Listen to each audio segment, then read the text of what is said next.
The Celtics Talk podcast is presented by 24autogroup.com, 11 locations across New England.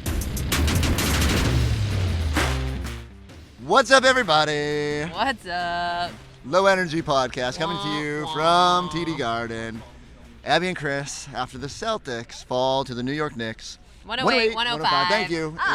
In overtime. Nailed that. Abby, I have a list of 12 or 13 things that went wrong in this game. Joe Mazzulla does say, with every game, 10 to 15 shots, 10 to 15 plays, 10 to 15 moments that are teachable moments. I was like the kids do when they do their Instagram videos. They do like blindly rank these bad things. Okay. Where would you like to start? Well, so do you want to try and do that? Blindly? Blindly rank these things. So like if you slot something Are we doing third, top 10? Yeah, we'll do top 10. Yeah, I got it. Okay, all right. All right. I get it. Number this one. Is fun. Did you mean to do this? No, but to play like, this is where it's going. One, right. Kristaps Porzingis illness that you may have caused. Calm it down. What do you mean I caused? Did you do a one-on-one with him before the game? I did. But and he was fine at that point. He did seem fine at that point. And what happened? He was very winded in the 2 stints that he played on the floor. Noticeably winded. Where are you So ranking yes, it? I'm pretty concerned. I'm a little concerned. However, I feel like blindly illness rank 1 to you 10. can battle through. All right, I'm gonna put that at a 6. What's like number 1 is the most concerning. Most 6 concerning. is the least Okay. or the 10 is the least concerning. All right, fine. Maybe 4 or 5. Okay. I feel like he was not super effective in the time that he was on the floor, and the Celtics. You can't also do still 4 got up or 20. 5. You're not doing Okay, this game right. 5. Okay. Final answer. You're wasting your middle spots. Oh. This is a playoff game against a team that he has a little bit of motivation going against. I'm slightly more concerned than you. Okay. If only because... Oh, I thought you were giving me another one. I was waiting. No, not yet. Okay, sorry. If only because we thought we were coming out of the woods. Yeah. He had navigated this illness. He was actually very good the last time they played the New York Knicks. 34 points, I believe it was, down there at MSG. And much like this crowd in general, it just didn't have the same zest to start the game. I agree. And I think it was the 7 o'clock start. That's what I'm blaming. 7 o'clock on a Monday. Rain. Yeah, dreary day outside. There were a lot of open seats when the anthem was sung. So I'm going to blame it on that. Okay. Despite the fact that there should be juice in this series. Did anyone seem concerned about Kristaps after the game? Joe never said seemed he didn't concerned. know. Said he did not that's see concerning. Kristaps, and That he is was it unaware that he concerning was if ill. Kristaps is sick, and then he's out of the locker room? You don't want him around other people to infect others. So I'm gonna put it at a 5. I feel like you can battle through that, or play in shorter stints, or he did miss some time. I might be a 3 on that one. Okay, all right. We're gonna have a You dueling said list. this was blind. You have the list. I have a list, but that's fair. I guess I am. I don't know cheating. how But fair this I have is. not because it's Okay. unprepared. All right. Next thing to blindly rank: 19 out of 20 shots in the third quarter were 3-pointers. That I did not like. So Okay. if we're going to blindly rank just that quarter, Mm-hmm. I'm going to go pretty high with a 3. I like it. I feel like, especially after they did all of that work going directly at Karl Anthony Towns to then immediately take your foot off the gas. How does that happen? Joe Mazzulla, I think it's human nature to be up on a team that you dominated in the regular season, go up 20, and then say to yourself, Lose your okay, it was a loss of attention to detail, according to Joe Mazzulla, and forgetting your personnel, giving up some easy shots to the wrong guys, and then it just starts to snowball. Where are you? Where do you rank that? I was not thrilled at that quarter. That was tough to stomach. Now, They did go up by 20 in right. that quarter. Scal made the point that what we should really be focused on isn't necessarily the third quarter as a whole, but when they were up 20, what was that, 72-52? And everything from there was sort of, oh my God, frustrating. If you were watching on TV and throwing your remote at the TV, I completely understand. But like as you said, they spent the entire first half. As soon as they got Karl Anthony Towns switched, they were attacking. They were getting to the line. They got him in foul trouble. Then they went right at Brunson. Then they went, it didn't matter who was out there. Yeah. They were attacking. And for I whatever will reason, say- they settled the entire second half. And didn't attempt a single free throw. And when you go from that first half, and I'm not trying to take anything away from this loss for the Celtics, make any excuses, but the officiating was not consistent from quarter to quarter, from half to half. And to me, that was a little jarring, particularly coming from the previous series when the Celtics played the Orlando Magic and almost nothing was a foul. So you go from that and that level of physicality. You come in here, the first half, everything, they're calling ticky-tack fouls all over the place, getting the line, no one can find any rhythm. And then in the second half, they can just play again. I am confused. Okay. Is that on your list? Nope. Oh, all right. I was not. The last thing I was. Where do you blind rank that? I don't know. I'm gonna make you do the blind rankings. All right. I'm already angry. Let's go Knicks chance inside of TD Garden after. Wow. Yeah. Wow. That was. On my list of concerns. 6 things for you. I mean, just that's like 10, but it was louder than I have ever heard anything like that, particularly in the playoffs. What was jarring was we had a Knicks fan behind us in the not the Abby media section up front, but in the way back, and they stayed the entire time the Garden cleared out to say goodnight to every Celtic fan that walked by. Wow. I kind of respected it. I mean, they had something to cheer for. There was also a guy in neon orange, like the bodysuit with just the Knicks jersey on. Quite a look. The second row, he was a lot. Shout out he to those stood guys. up a lot. They could have left in the third quarter, and most of those people hung out to see what happened. There was also they know this team. I mean, Joe Mazzulla mentioned it pregame. Every single matchup, every single game in that first series matchup against Detroit went into a clutch time situation. This is something the Knicks are used to.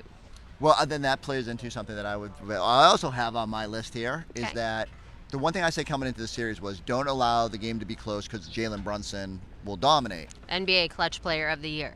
Jaylen Brunson didn't even dominate in clutch time. No, he had a couple big buckets along the way that stressed the Celtics, but he had a chance to win it.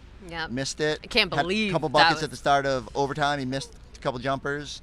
Did they waste the Jaylen Brunson isn't good at the finish line game? No, I don't think so. That is also low on my list. 9. I feel like not everything can be a 1, Abby. I agree. I feel like the Celtics shouldn't have put themselves in that position to begin with.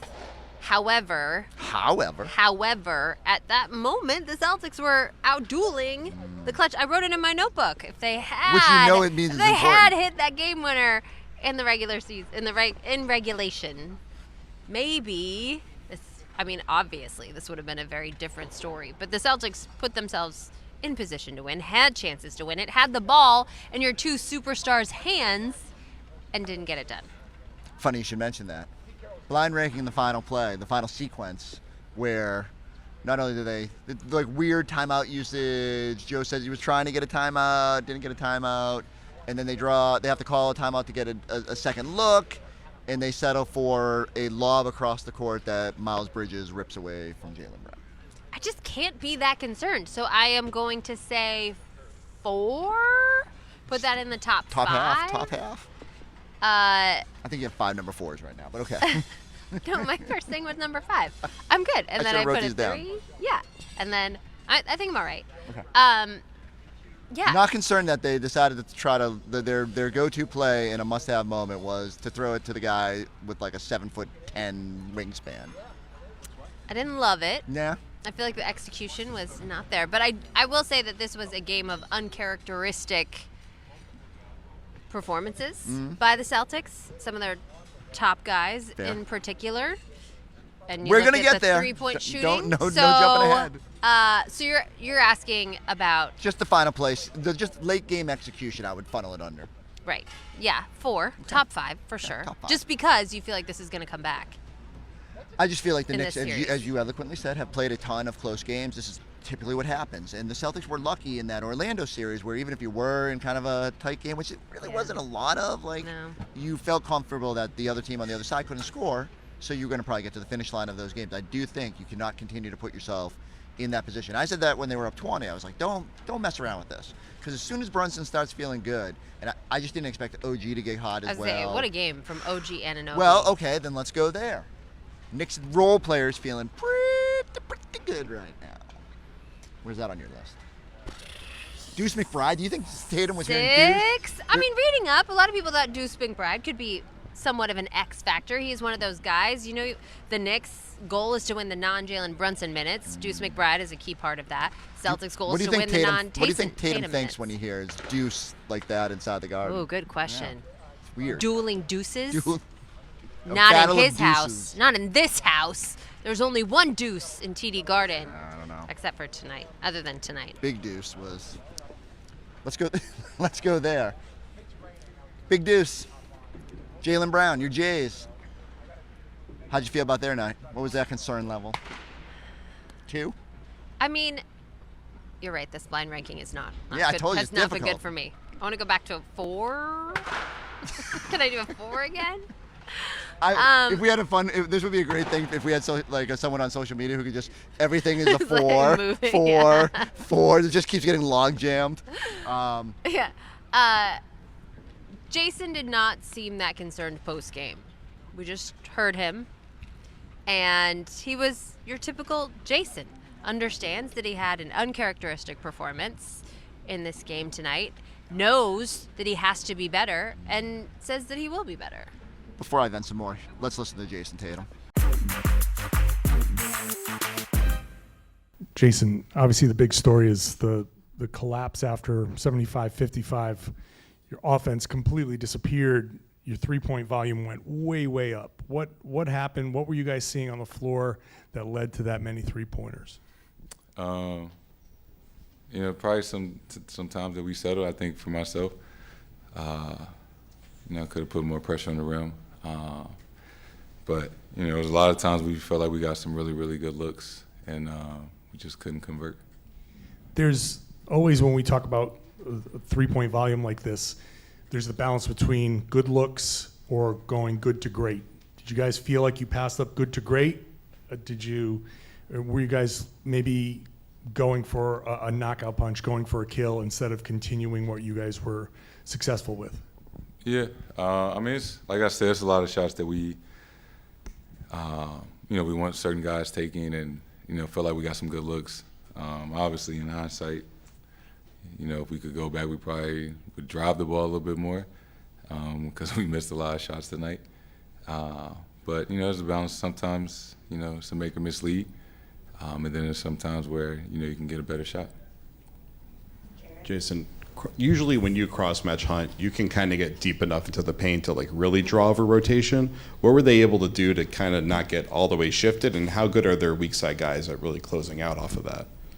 You got to give them credit. It's a really talented team on both ends of the floor, well connected, and they make it tough. So you just got to be really intentional about what you're trying to do and, who you're trying to attack or what action we want in those moments. Jayson, when you guys are going through that stretch where the threes aren't falling and then they're coming back and making all those shots, how much do you think that momentum improved their confidence, and how difficult is it for you guys or any team really to combat when a team gets going like that in the momentum? It's a really good team. It's a game of runs. They made some plays, they had some shots, and we responded. We gave ourselves a chance. But we just gotta be better in the margins. Jayson, your looks in particular, did you like your three-point looks? They left you open. They let you get some. And how are defenses defending you at the three? Are they giving you certain shots you just don't think you can pass up? Like, how has kind of the defensive method against you this year, especially in the last few weeks, been in terms of shooting a three? I liked a lot of the looks I took tonight. Some I settled. I gotta be better in some of those moments. Just be a little more intentional. In terms of how do you not let your frustrating with lack of calls prevent you from attacking if you don't think you're going to get a call? Is that connected at all? No, that don't connect. It's the playoffs. We probably should just play without the refs. It's how physical it is. So that don't really cross my mind at all. Drew had 16 points and really made life difficult for Brunson at the defensive end. Just what did you see from him overall and the impact he had in his return? Drew's being Drew Holiday. The Swiss Army knife, the guy that does a little bit of everything for us. And I was excited. Everybody was excited that he's back and was able to play tonight. you thought you settled at times? Were the 2 switches late in regulation some of those times? And then when you get Brunson, and I think it was Robinson on the other one, what are you looking to get there, or what are you trying to accomplish there in those matchups? Yeah, I mean, just make the right read, whatever that may be. A shot for me, a good shot for me might be different than for somebody else. And like I said, man, you can always go back and look and see what you should have done differently, and that's the case for, a lot of times, and a lot of shots that felt good that just didn't go in, and that's part of it. Are you ready to enter the realm of affordable luxury? Drew Carter here at 24 Infinity of Plymouth, your go-to destination for affordable luxury. Right now, lease a new Infinity QX60 Lux for just $569 a month, or lease a new QX80 Sensory for $1099 a month. Ready to trade and upgrade? You'll get top dollar for your trade. Visit 24 Infinity of Plymouth at 151 Samoset Street and online at 24infinityofplymouth.com. All right, and what about Jaylen? I mean, Jaylen. I'm just going to say, I don't know. This is how angry I am. I'm just blindly, I can't even remember what I'm saying. Jaylen was, post-game, a little more, I would say, unsure, is how I would characterize it. He said that he needed to go back and look at the film. He wasn't really sure, but diplomatic, I don't mind that. Both of them did cop to a feeling of settling, that the Knicks are encouraging them to shoot threes, allowing them to shoot threes, and tonight they didn't hit them. But that is not normal for this group, for this team. And both reiterated without a doubt they're going to continue to shooting. They will keep shooting, and they trust every guy who touches the floor. What's interesting is that in the Knicks locker room, they were quite clear. Like, they don't like the Celtics shooting 63s because you're not going to eventually, right? Yeah, yes, it's gonna the shot variance somewhere. is going to lean towards their favor. All that being said, at first I started to justify it. I said, oh, maybe the Celtics just, because it was so difficult against Orlando, that you get in here and all of a sudden That's what I feel like. looks. Don't you feel like they were out of a rhythm? I mean, you go through bit. that entire series without shooting the regular amount of threes that you're used to doing, playing Celtics basketball the way you're used to playing it, and then you go an entire week off. So I'm going to chalk it up to rust, Okay. a little being out of rhythm. Okay. And I am anxious and eager to see what develops in Game 2. I said, thank God we don't have to wait 2 days between Yes, Game 1 and Game that's 2 true. because it would be. It's like I'm already dreading. Even our own programming tomorrow. Like, I'm gonna have to go on and be like, it's okay, and I'm not gonna say it's okay. It was not okay. It was a terrible effort in the second half, but in general. And I know Joe said the quote that's gonna get people worked up is Joe said the process of the 63s was good. I'm not sure He did say their shot quality was high. I'll be interested to look at. I think someone had a number that 7 out of maybe 27 threes. They went 7 for 27 on maybe catch and shoot wide open threes, which is very uncharacteristic for them to shoot below 25% or around 25%. The other thing that is giving me a little bit of hope here, where I'm not down in the dumps like you, is that the Celtics have done this all season. They have not been great at home, unfortunately. They have been so much better on the road. And this group, backs against the wall inside Madison Square Garden, I'm excited for that as well. All right, back to blindly ranking. Okay. Bad things that happened tonight. How many have we done? I don't know. Sam Hauser limps off. Oh, that's concerning. Yeah. Number one, odd that the rotation was different and Sam didn't touch the floor, really, until it was determined that Kristaps wasn't coming back. And then he missed his first 2 shots and looked a little lost. Yes, and I hate to say it, and actually this is not on Sam Hauser. Like the game was getting away from this team, regardless of who was out there. But he had 2 wide open looks, and he was not close on either one. And you could tell he was pressing a little bit, and then all of a sudden, the next thing you know, he's closing out too hard on a 3-pointer, sprains the ankle, and then just uncharacteristic stuff when you're trying to probably do too much in that moment. And it's completely understandable, completely human nature. But then watching him not be able to put a lot of pressure on it, walking off, they did say I wasn't in the locker room, but he walked through. And he wasn't even doubtful. He was questionable to return to the game. So We're tape all that ankle We're all back up, questionable, Abby. as Joe Mazzulla would say. We are all day today. Okay, what's next? Next. Oh wait, where did I put? Yeah, I'll put Sam kind of high. Ooh. A 3? I think you already did a 3, but An ankle. We'll call it number 4. Another 4. Another 4. But the name one is like, where does blowing a 20-point lead in general? I Not mean, even the process behind okay, it, but just okay. the fact that they blew a yeah. 20-point lead in game 1 of a game that should have been salted away. That I'm going back down. We've seen this all season long. This is not something new to this group. Bottom 10, for sure. Wow. This is something that they have done. Granted, this happened a lot more in January during the malaise of the regular season. And it did get away from them tonight. I love how quickly you're walking this Forsberg. back. But okay, top 1. this is not. No. I don't think. What was the okay? Then let's do it. Let's do a reverse now. What's the most concerning thing to you from this game? Just that they lost. Yes, just that they lost. Fair. Dropped game 1, something that they haven't done since 2023 in that Eastern Conference Finals against the Miami Heat. And that's what happens. You start messing with series, things get difficult. You know what? I'm really. Oh no! You can come back to it. Okay. Last thing, we're gonna have you blindly rank because it'll help you toss some sound. Lack of adjustments. Felt like maybe the Celtics, when things, again, even if Joe liked the process, don't at some point you have to do something different, shake it up a little bit?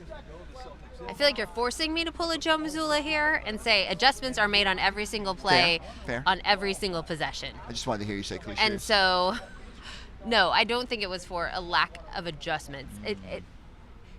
Everyone admitted it may be for a lack of better reads, making better decisions. I'll buy that. I was just okay. So would you put it more on the players? So is that adjustments or is that? That's a fair question. And again, I'm going to pull a Jaylen Brown on you. I need to go back and watch the film. In the moment, I felt like it was a little bit of both, where the players weren't playing quite maybe making the right reads, and I wonder if Joe could have done more. And sometimes you can't. Sometimes you can just tell them and you can lead a horse to water. But if they won't make the right play from there, if they won't attack the basket more frequently, if they get caught up in just fall in love with the 3, sometimes you can't do anything.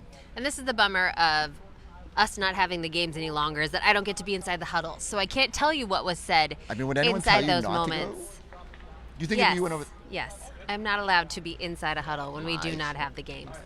No one. So I can't tell you. No one tells Abby where she can't be. A lot of people tell me where I can and cannot go. Many people. There are many rules inside this building, Forsberg, and you know it. You know it. I have one last thing on my list of that I certainly cannot forget. Where on the list of bad things that happened tonight, where do the stay in the fight shirts rank? Not the night for stay in the fight shirts. No, it's not. I really thought that it was going to be a storybook ending with the shirts. Yeah. Stay in the fight. They stayed in it. Got it done. They didn't. Overtime did not go that way. The most concerning thing to me, the thing that I did not like, is that the locker room was quiet after this game. And, there are different feelings after each game. A lot of times it's something to learn from, or you can take a lot of positives. That was not a part of the conversation at all. Playoffs is just bottom line. Yeah. Wins, losses. Wins feel great, losses feel awful. And this is a team that doesn't lose much.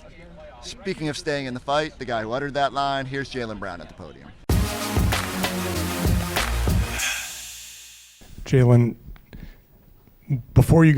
as you guys built that 75-55 lead, your offensive rating was somewhere around 120. After that, it dropped to about 76, which is kind of unheard of. What happened after you guys got up to that 20-point lead? I'm not sure. I think we're going to take a look at the film tomorrow and see what kind of happened there.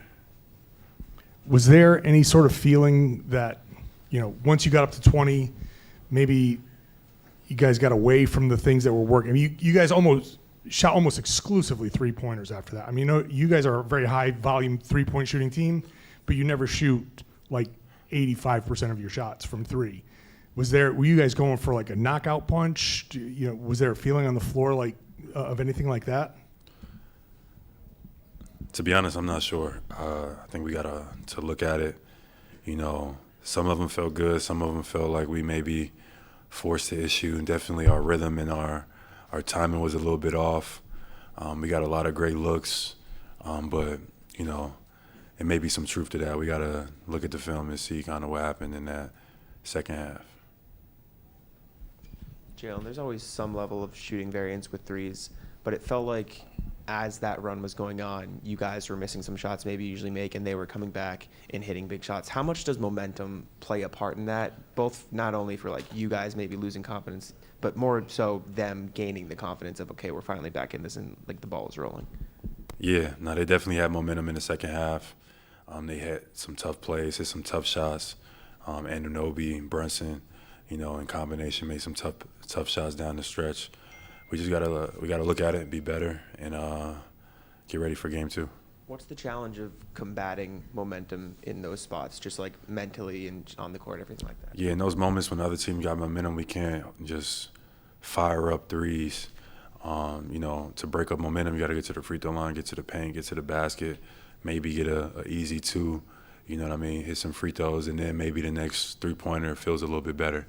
I feel like we just settled in the second half a lot, but we'll look at it and we'll make adjustments.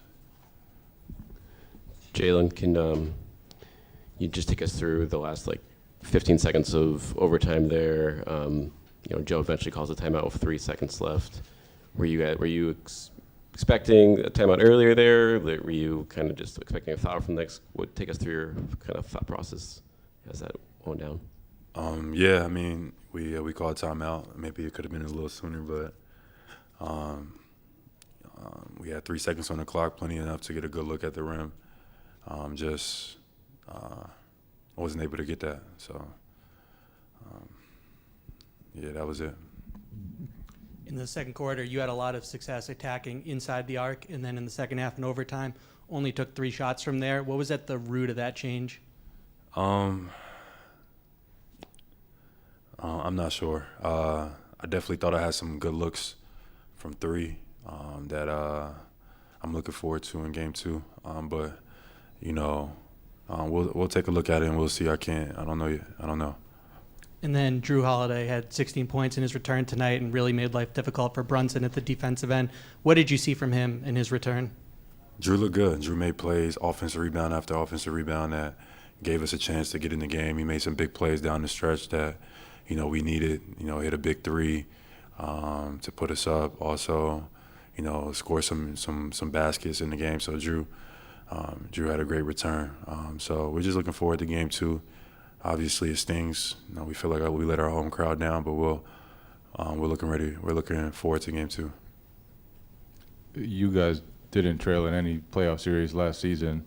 How do you personally react to being down in a series? How does your team need to respond to being in this situation that's uncomfortable for this group, even though obviously you guys have done it plenty of times way in the past?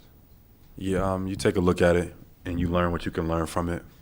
Obviously, we had a historic night of missed 3-pointers, et cetera. We'll take a look and kind of see what the energy was.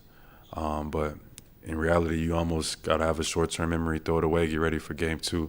We don't have time to let stuff carry over. So, you know, we make adjustments and we come ready to play on our home floor. Jaylen, what did they do defensively against you guys? What did you see from their defense that maybe caused you to shoot some of those? And how did that compare to the last series and maybe the way that Orlando guarded you? Orlando kind of, took the three-point line away. It felt like tonight they were kind of daring us to shoot. Like they wanted us to shoot those shots. And we didn't make them tonight. But I felt like we had a ton of good looks. Some maybe we forced up and we settled for sure. And we'll look at those and be better at those. But, that's an abnormal game for us in terms of shooting the basketball. And all our guys we trust. We got great shooters on this team. So we'll look at the film as a team, and then we'll approach it that way and move forward. Jaylen, on the left-handed drive to the basket that you missed, did you feel like there was contact? Did you feel like there was a foul late in overtime? It's the playoffs, so you know what I mean. Any play, every play, you could probably say that. I just got to finish that. That was it. My momentum took me a little further than I would have liked, and it, you know, made it a little harder. But still a play I could finish. That's on me. You guys take a lot of threes. You guys led the league. It's what you do. How tough is it mid-game to kind of switch to like, okay, this isn't working. Let's attack the basket. In the first half, you guys shot 20 free throws. And in the second half, you guys were taking a lot of threes. I mean, how tough is it mid-game to go, okay, this might not be effective. Let's attack the rim, attack the paint. I don't think it's hard at all. It's just being able to recognize it, just being poised enough to recognize when to take it and when not to take it. I don't think we did a good job of that tonight, of like seeing the game, understanding the game. It's just like we were just firing it up for whatever reason, you know. And we gotta find them better in rhythm. Get to the paint, get a paint touch, you know, get to the free throw line, and those threes feel a little bit better. But we'll look at it. Obviously, we was excited, came out to start the second round of the playoffs, but we got to play with more poise than we did tonight. Can I be positive for a second? Please do. Although I wanted to tell you this is a safe space. If you feel like you have to go be positive on other shows, you can really rant and No, vent you know here. what's funny is like this is where I get the negative out, and I don't mean to be negative. It's just like losses. Oh, because suck. I am so positive. So you Well, I have know. to counteract. That's why I'm trying to put it. I'm not going I to let see. you do all the work tonight. And Okay. I just sit here and all I did was set her up for the topic. Two positives. Okay. Anyone over the age of 34 was fantastic for the Celtics. Al Horford. And Drew. That guy, incredible. Drew Holiday. That is one positive. I will say Drew with the hamstring said it held up pretty well. Even the adrenaline was helpful, but he said it felt great. And he was jumping around, grabbing offensive boards, jumping over guys. He was huge when it came to winning plays down the stretch. So Drew was, especially on the offensive end, was as much of like in that dunker spot, making good things happen. Felt like the guy that was trying to do the most to keep them afloat. Yep. When things were slipping away. And Al got put in a ton of tough spots defensively, left on Islands Brunson repeatedly. And again, like at least Brunson missed the shots. Like I don't think if I go back and watch and say he was perfect, but hey, like that's what Al does. Is that he has no business guarding that and still finds a way to make things difficult. He's Al Horford. I know. Obviously, he can handle it, but he played increased minutes. I mean, Kristaps Porzingis was supposed to be out there on the floor, and the look is different when you go double bigs with Al Horford and Luke Cornett versus Al Horford and Kristaps Porzingis. That's a very different game plan. So, yes, I guess I'm going to put my Kristaps Porzingis higher. I'll bump that to 2. Ooh. That opens up my 5 spot. I think you started at like 6 on that one, and now by the end we're all the way up here. No inclination during the pregame interview. I think overall the Kristaps needs to get going 100%. in this postseason run for the Celtics. It's funny because I labored all weekend with like how to order like what I thought. I was trying to do like a preview and what I thought would be most important in the series. I had already written on Jaylen and Jaylen because I thought the Brunson-Brown matchup would be fun. And there was isolated incidents where they got put on each other, but it's actually more Drew tonight, more Derek. Be interested to see how that plays itself out over the course of the series. But the next thing I had on my list was like Kristaps needs to get going, right? Like he had a bad series against Orlando. They attacked him defensively. Even early in this one, it felt like they were unafraid to kind of go at him. Josh Hart had like a little thing where Kristaps got twisted. And so like I just think that's something to watch moving forward. I do think in general, I would suspect he'll have a motivated series. Like you can't tell me walking into MSG as Kristaps Porzingis. And yes. We were outside and there were still KP jerseys from the New York fans walking in. I was like, that's a weird choice to make, but you know, like they're not buying new jerseys, so. But I do think he'll get going. I do too. I think that he has to. He doesn't have a choice. The Celtics need him. Last year was a completely different story, and the talent discrepancy was so vast that they didn't need him. But the Celtics certainly need him in this series. What do they have to go down? Wait, you had another positive. No, I said 2 guys. Oh, 2. I see. Okay. Yeah, I got the 2. Those were your 2 positives. Else what do you think about Hacka Robinson? Hacka Mitch? It was funny. Mitch, please. I don't mind the strategy in general. It worked in the first half, but when you are ice cold offensively, you can't be putting someone at the free throw line. What was funny to me was that Luke Cornett, the king of taking the game plan and executing it, he had one sequence where he blocked Mitchell Robinson, I think, and then Mitchell went back up, and he literally like bear hugged him because he knew you're not allowing that guy a putback, and that was because the coaches instilled upon him, do not allow putbacks. The first time, though, DJ McClay came up the sidelines. It was like, Luke, foul him! Foul him! And Luke was like, what? What are we doing? That is kind of fun. It's like, foul him! And it's like, oh, okay, got it. We did have a loud Luke chant. And the barks. The barks are happening. I am excited about that. I am all for that, 100%. I know there's no cheering in the press box, and that is the one time that I wish that I could cheer. We somehow managed to pluck like 3 or 4 positives from this game. Look at that. Look at us. Hey, you know what else was positive? I think it's me. I do think it is you. Because I was miserable on the post-game show. You bring I'm out not the best in me. surprised. Aw, thanks, Forsberg. You're welcome. I had something else I wanted to get to, and now I can't think of what it was. You threw me off my loop. No, Barry, Barry's wrapping us. Barry's done. There's no Barry wrapping wants us no up. more. This podcast has to be 25 minutes on a good night. And Barry, we're only would you at like to be in the 23. show? We often like to interview our photographers. Do you have anything for us? He's gonna stop it. No, He's trying to press record. No, that's great. That's a no. Don't push the button. Um. Oh, I shouldn't be yelling. Okay. There's a lot of people around us. Nah, Did you think okay. of it? Did I give you enough time? I know, but all right. So let's end on this. How do you feel about them going into Game 2? I feel good. This is a team that only lost back-to-back games twice in the regular season. Mm-hmm. I know it's a different season, but they will come back motivated, and hopefully Kristaps has a little time to get better. You know, when the injury report came out, it said no injuries to report. I was It was like, too good to be true. That's fleeting. that ain't happening. No. How was your break? Delightful, actually. Yes. I've forgotten it now, though. What did I do? I have no idea either. I was at a dance competition for like 9 days. Not me. That All doesn't right. sound fun. Well, On that note, yeah. we're going to send you. We got nothing else to toss to. So, me and Abby are going to go try and remain positive. I need you all to go Perhaps drown our sorrows. We can end It's a on little that. late. Drew Cotter came down from the heavens after this game, clutching a Derek White ale. Aw. Have you tried it yet?